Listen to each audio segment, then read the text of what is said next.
pessoas nesse processo? Porque muita gente deve te mandar pergunta, tá no início, ou então tá naquele processo, nega tudo. Não sou dependente, isso é história. Não, ele é maravilhoso, eu é que não posso. Quais são as perguntas mais comuns? Pra sair da dependência emocional? Não, que você recebe. Perguntas mais comuns primeiro, como eu faço pra recuperar ele? Que a pessoa... Assim, é o contrário, né? Não é nem sacou que é dependente. Exato. Como eu paro de insistir em quem não me valoriza? Ok, isso é a maioria. Muita. Como eu saio de uma dependência emocional? Como eu reconheço uma relação abusiva? Será que eu estou num relacionamento com narcisista? Essa vai ser muito. Essa é a grande maioria. Mas aí você me perguntou sobre como que é o processo, né? De sair da dependência emocional. Isso. Tem algumas etapas, né? Vamos lá. Então, primeira coisa, a pessoa precisa desenvolver o autocontrole dela. E é muito básica essa explicação. Porque a dependência emocional é um vício. E então, a pessoa vai precisar desenvolver o autocontrole dela pra conseguir ir começando a viver a vida dela. É o que você falou. Peraí, daqui a pouco a gente olha pra essa crença. Vamos modificar o comportamento. Comportamento imediato. Um vício requer você passar pela abstinência. Exato. Vamos desenvolver o autocontrole? E aí, como assim? Peraí, você stalkeia a pessoa 3 vezes no dia. Vamos parar com isso. Vamos desenvolver, né? Esse é um primeiro ponto. Segundo ponto. Bloquear ou limpar, fazer limpar. tudo direitinho. Que a maioria não faz, né? A maioria não faz. Você fala pra fazer, a pessoa, não, mas eu deixei ali. Isso. Né? Eu deixei ali, porque quando você deixa, você tem a expectativa de que a pessoa vai voltar. Até quando a gente fala de narcisista, a gente fala de contato zero. Por quê? Quando o narcisista volta, você tá viciado ali naquela dinâmica. Então você vai querer voltar também. Ele vai voltar. Se você sentir que você tá bem, ele vai tentar não te perder como suprimento da autoestima dele. Exatamente. Bom, o segundo passo é você identificar os fatores de manutenção da tua dependência emocional. Então, primeiro você fala, olha, vamos fazer o seguinte. Corta qualquer contato. Isso quando a gente fala de relacionamento abusivo, tá? Sim. Relacionamento tóxico, nesse nicho. Precisa cortar o contato, senão você não... Contato zero. Primeira etapa. E aí eu falo do queimar a ponte. Né? Se você tá em um relacionamento indigno, você precisa queimar a ponte. O que é queimar a ponte? É você cortar qualquer ligação que te permita voltar para aquele lugar que tanto te machuca. Porque quando você queima a ponte, mesmo... Você não tem como pra onde ir. Você não tem, a tua única opção é seguir em frente. E a partir dali você vai trilhando a tua vida, vamos dizer assim, né? Então, assim, claro que não é muito bem nessa ordem, a gente vai vendo pessoa por pessoa. Só que você precisa também identificar os fatores de manutenção. Então, os medos, né, por trás da dependência emocional. Toda dependência esconde um medo. Sim, e um vazio. Um vazio. A ser preenchido. Todo preenchido. Vazio gera medo, certíssimo. Medo da rejeição, medo do desamparo, medo do abandono. Qual que é o seu medo? Medo do julgamento? Muito. Também. Muito. Medo de não dar conta da vida, né? Então, e a partir desses medos, você começa, inclusive, a ver como é o modo de funcionamento da pessoa.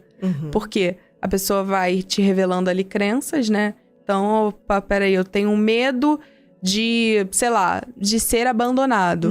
Por quê? Porque lá no fundo eu acredito que eu vou ser abandonado sempre. Sim. Enfim, aí você vai mapeando, assim, os medos da pessoa, né? Além disso, você precisa fazer um trabalho de autorrespeito, porque o dependente emocional não se respeita. Autoeficácia, porque o dependente emocional tem uma autoestima baixa, em geral uma autoeficácia extremamente baixa também, né? Um trabalho de autoestima, e aí trabalhar todos os pilares da autoestima. Autoeficácia, autorrespeito, autorreforço e autoconceito. Autoconceito, inclusive... Mas explica cada uma dessas etapas. Claro! Vamos lá, o pessoal tá ali querendo saber. Vamos lá. Da autoestima, da autoestima. Vamos começar. Lá. Então, os pilares da autoestima. Os 4 pilares da autoestima. Autoconceito. O que você fala de você quando você vai falar sobre você? Você fala que você é uma pessoa inteligente, você fala que você é uma pessoa envergonhada. Como que você se define? Pelos caracteres positivos ou negativos, né? E você pode ver autoconceito de uma pessoa fazendo literalmente essa pergunta. Exatamente. Tem gente que vai falar muito bem de si, aí você já, né? Tem gente que vai ir ali pelo meio do caminho, tem gente que vai falar só depreciação de si. Então, olha como você consegue conhecer as pessoas, né? Autoconceito. Autoconceito. Autoeficácia. É a minha capacidade de resolver problemas. O quanto eu me sinto capaz, né, para resolver questões da minha vida. Né? Tá muito relacionado com as crenças de capacidade, enfim. Autorreforço. o quanto eu consigo me dar os créditos por isso, né? Então, pelo que eu faço. Por exemplo, fui na academia. Consigo me dar os créditos por isso? E se dar os créditos, gente, não é comer uma pizza, não. É falar, putz, muito legal. Dá o crédito a comer uma pizza, adorei. Tá? Não é você comer uma realizar pizza. uma coisa legal e reconhecer isso. É falar, nossa, que legal, né? Hoje eu cumpri aqui. Ó, por exemplo, você escreveu esse livro aqui maravilhoso. Você fala, nossa, esse livro, que legal, que incrível. Então, isso é autorreforço, né? E a autoimagem, tá? Que eu até troquei aqui, desculpa pelo meu déficit de edição. Autoimagem é a forma como você se vê, né?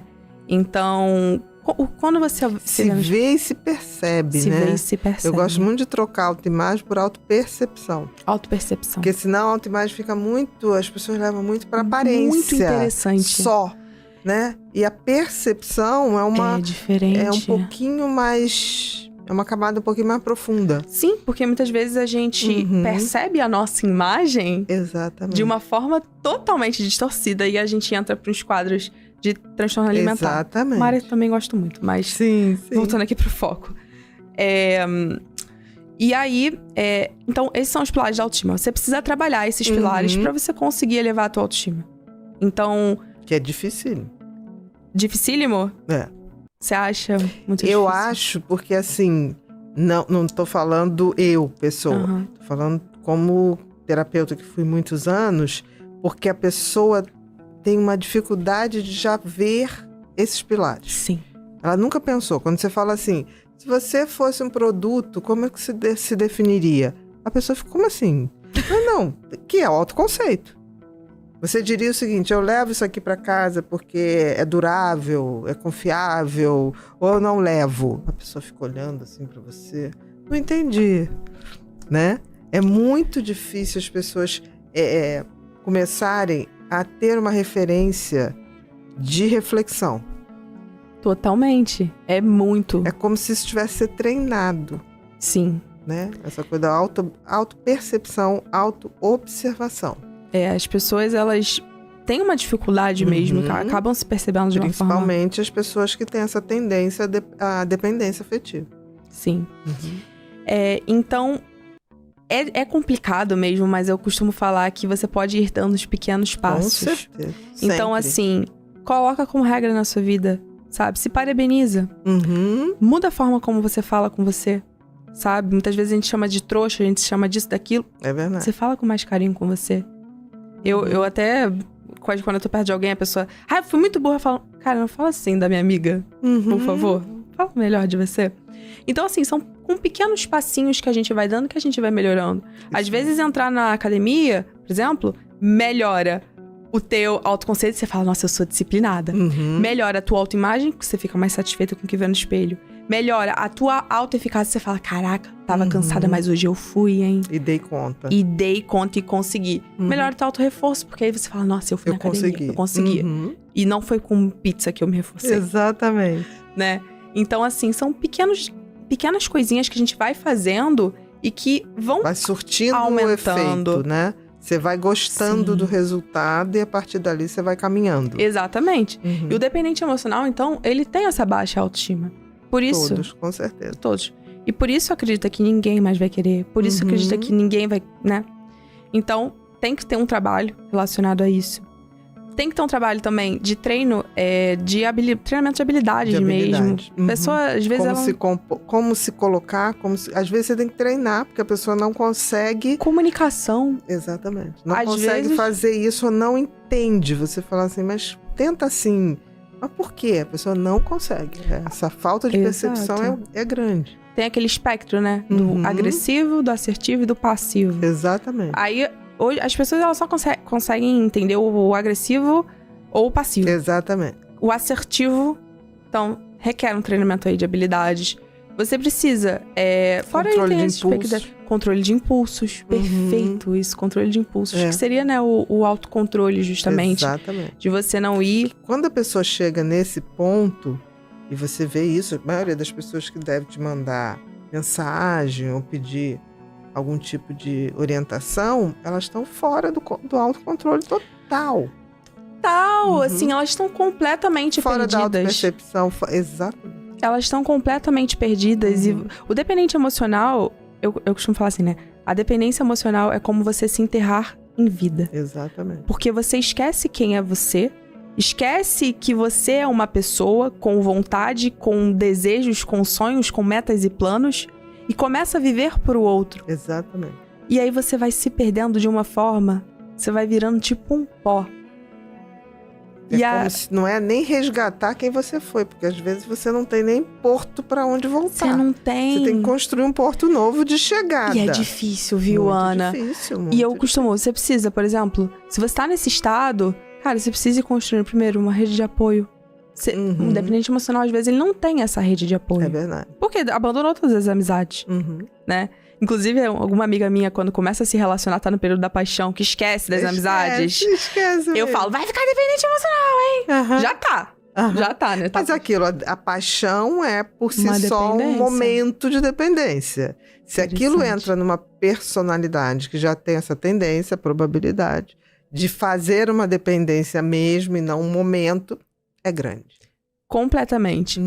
Então, é sobre você ir percebendo, né? Esse caminho, né? E o que você tá trilhando, o que você tá passando, por onde você tá andando. E também ir se conhecendo. Ir trabalhando esses pontos. Então, autocontrole, o que existe por trás dessa dependência emocional. Por que ela tá aí de alguma... Como ela tá funcionando, entendeu? O modo de funcionamento, né? Então, às vezes, treinar a resolução de problemas. Muitas vezes. Né? Sim. Até pra dizer não, né? Até pra dizer não. Que é tão difícil, né? Que é tão difícil. Então, assim... São vários caminhos que a gente vai trilhando. Eu costumo falar que é tipo um baita de um processo, né? Com certeza. Não é um processo longo. É um processo longo. Então tem gente que fala assim, eu me curei em 3 meses. Não, você se auto-percebeu. O caminho é longo. A estrada é longa e cheia de altos e baixos. Cheia de altos e baixos. A gente tem uma tendência a achar que o processo de cura é linear, mas ele não é. Ele é o cheio eletrocardiograma. Seu coração não é linear. A vida não é linear. Você tem lá a linha da vida, ela é assim, que é o traçado do coração. A linha do cérebro não é reta. Não é uma função. Sabe quando é reto? Quando você morre. Nossa. Chama deadline. É verdade. É quando que a única estabilidade que as pessoas não entendem, a única estabilidade possível desta maneira é a morte. Estabilidade não existe, né? Não existe. Existe é você saber que entre altos e baixos você não perder a referência para onde você está indo. Sim, perfeito. Sai o carrinho da pista, você sabe para onde vai voltar. E aí você tem que ter a tua estrada muito pautada. Os teus valores, a tua bússola. Para onde você está indo. A que você se destina. Qual é o propósito da sua vida? Se você não fizer esse mapa, você não tem para onde voltar. A pior coisa da dependência é não saber para onde voltar. Você não sabe o que você faz. Exato. Você não sabe... Nem para onde ir, nem para onde voltar. Exato. E, inclusive, é nesse momento que muitos dependentes emocionais pensam em ir embora daqui. Com certeza. Falam, tá tudo muito ruim, eu vou embora daqui. Porque assim, eles conseguiram o primeiro passo, eles quebraram o ciclo, mas se você não vai, durante a retirada, já planejando, tipo assim, peraí, quem eu era antes disso tudo? O que eu sonhava quando eu era criança? Eu nem imaginava que eu precisaria de alguém, a não ser minha mãe, né? Perfeito. Esse voltar, essa criança tem que voltar, porque a criança sonha. A criança tem 3 profissões na semana. A criança sonha. Você é bombeiro, você é Frozen, você é médica, você é professora. Isso é lindo. É lindo, né? essa vontade. É lindo.